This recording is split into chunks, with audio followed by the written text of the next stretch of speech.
अस्सलाम वालेकुम फ्रेंड्स, उम्मीद है खैरियत से होंगे। सबसे रिक्वेस्ट करता है तो कि अपनी सेहत का ख्याल रखें। ऑफिस फिटनेस सेंटर है जहाँ मैं समर कैंप हो रहा है हमारा 1 मंथ गुजर चुका है और मैं चाहूँगा कि आप आएँ, विज़िट करें।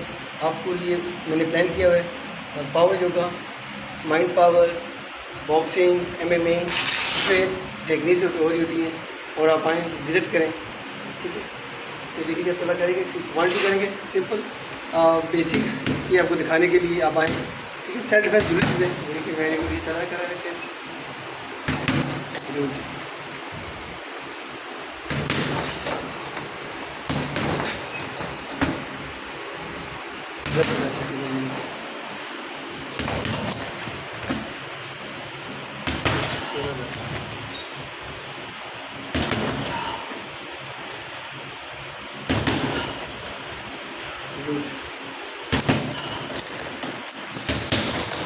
अल्लाह हाफिज़।